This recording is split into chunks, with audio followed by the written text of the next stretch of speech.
তোমাদের সবাইকে দাদার ক্লাসরুমে স্বাগতম জানাই।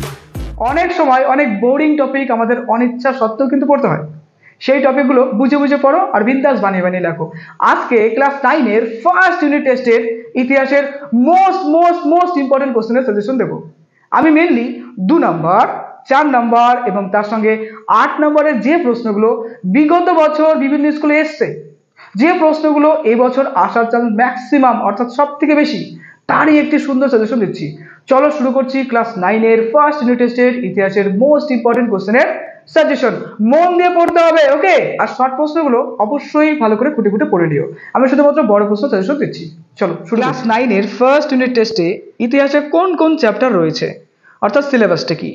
1 নম্বর দেখো ফরাসি বিপ্লবের কয়েকটি দিক, তারপরে 2 নম্বর বিপ্লবী আদর্শ, নেপোলিয়নের সাম্রাজ্য এবং জাতীয়তাবাদ। এই চ্যাপ্টারগুলো থেকে কিন্তু প্রশ্ন হবে।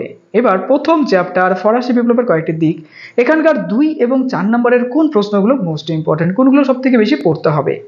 1 নম্বর সেপ্টেম্বর হত্যাকাণ্ড বলতে কি বোঝো, 2 নম্বর অসীম রিজিয়া বলতে কি বোঝো, তারপরে দেখো টেনিস কোর্টের শপথ বলতে কি বোঝো। এই যে প্রশ্নগুলো বলছে যেগুলো লাল কালারের, সেগুলো কিন্তু মোস্ট ইম্পর্টেন্ট। গত বছর কিন্তু প্রচুর স্কুলে রিপিট হয়েছে, তাই অবশ্যই পড়বে, একদম মিস করবে না। 4 নম্বর দেখো কিভাবে ফ্রান্সের সন্ত্রাসের শাসনের অবসান ঘটে, খুব ইম্পর্টেন্ট। তারপরে মোস্ট ইম্পর্টেন্ট প্রশ্ন ফিজিওক্রাটস কারা, তারপরে তৃতীয় সম্প্রদায় কারা, করভি কি, প্যাট্রিশিয়ান এবং প্ল্যাভিয়ান কারা, খুব ইম্পর্টেন্ট, মিস করা যাবে না কিন্তু এগুলো। 9 নম্বর দেখো মহা আতঙ্ক বা গ্রেট ফায়ার কি, 10 নম্বর ফ্রান্সকে রাজনৈতিক কারাগার বলা হয় কেন, তারপরে 11 নম্বর দেখো ফ্রান্সকে ভ্রান্ত অর্থনৈতিক জাদুঘর বলা হয় কেন। কিছু কিছু প্রশ্ন রয়েছে যেগুলো কিন্তু 2, 4 এমনকি 8 নম্বরের আকারেও কিন্তু ঘুরিয়ে ফিরিয়ে দেয়, তাই প্রশ্নগুলো মিস করো না। এবার 8 নম্বরের কোন প্রশ্নটা সব থেকে বেশি ইম্পর্টেন্ট রয়েছে, ফরাসি বিপ্লব সংগঠিত হওয়ার পেছনে দার্শনিকদের অবদান কি ছিল, খুব ইম্পর্টেন্ট, খুব রিপিট হয় আর খুব আসে কিন্তু প্রশ্নটা, প্রচুর স্কুলে কিন্তু এই প্রশ্নটা এসেছিল। তারপরে দেখো ফরাসি বিপ্লবকালে বাস্তিল দুর্গের পতনের কারণ এবং গুরুত্ব আলোচনা করো, মোস্ট ইম্পর্টেন্ট, মিস যেন না হয়। খুব সুন্দর সুন্দর করে পড়ো প্রশ্নগুলো। এরপরে দ্বিতীয় অধ্যায় বিপ্লবী আদর্শ, নেপোলিয়নীয় সাম্রাজ্য, জাতীয়তাবাদ, 2 এবং 4 নম্বরের প্রশ্ন। প্রথম ইম্পর্টেন্ট প্রশ্ন কোড নেপোলিয়ন কি, এর গুরুত্বগুলি লেখো। এটা কিন্তু 8 নম্বর আকারেও ইম্পর্টেন্ট রয়েছে।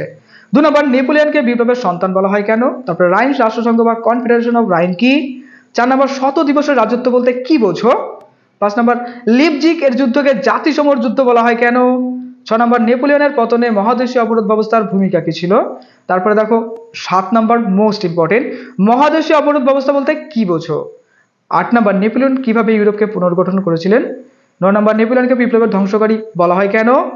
তারপরে one of the most important প্রশ্ন দেখো টিকা লেখো ট্রাফালগারের যুদ্ধ এবং ওয়াটারলুর যুদ্ধ। এই প্রশ্নটা 8 নম্বর আকারেও কিন্তু আসে, যে ট্রাফালগারের যুদ্ধ সম্পর্কে যা জানো লিখো, বা ওয়াটারলুর যুদ্ধ বলতে কি বোঝো লেখো।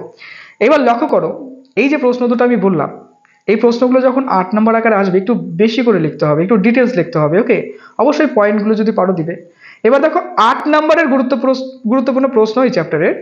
1 নম্বর নেপোলিয়নের রাশিয়া অভিযানের কারণ, গুরুত্ব এবং ফলাফল সম্পর্কে যা জানো লিখো। প্রশ্নটা সেপারেট বা ভেঙে ভেঙে দেয় অনেক সময়। নেপোলিয়নের রাশিয়া অভিযানের কারণগুলি লেখো, বা নেপোলিয়নের রাশিয়া অভিযানের ফলাফলগুলি কি ছিল তা সম্পর্কে লেখো। খুব ইম্পর্টেন্ট, যেন মিস না হয়, মন দিয়ে পড়বে, হ্যাঁ? তারপর দেখো 2 নম্বর নেপোলিয়নীয় সাম্রাজ্যের বিরুদ্ধে জাতীয়তাবাদী প্রতিক্রিয়া আলোচনা করো। এরপরে এক্সট্রা কিছু প্রশ্ন দেখো নেপোলিয়ন ফরাসি রাজনীতির প্রেক্ষাপট, নেপোলিয়ন এবং ফরাসি রাজনীতির যে প্রেক্ষাপট ছিল সেই সম্পর্কে, সাম্রাজ্য জাতীয়তাবাদ আদর্শ সম্পর্কে লেখো, কিংবা নেপোলিয়নীয় ক্ষমতা লাভের কাহিনী সম্পর্কে যা জানো লিখো। তো এই যে প্রশ্নগুলো যেগুলো দিলাম, যেগুলো লাল কালারের, সেগুলো কিন্তু মোস্ট ইম্পর্টেন্ট, মিস একদম করো না, মন দিয়ে পড়ো। একটাই টার্গেট হবে, সব থেকে সেরা রেজাল্ট করা। অবশ্যই তুমি একটা ভালো রেজাল্ট করো। আমি ভালো রেজাল্টের জন্য একটি সুন্দর সাজেশন অ্যানালাইজ করে বানালাম, আশা করি তোমার কাজে লাগবে। তো মন দিয়ে পড়ো, দাদার কাছে অবশ্যই সাবস্ক্রাইব করে দিও। খুব ভালো থেকো।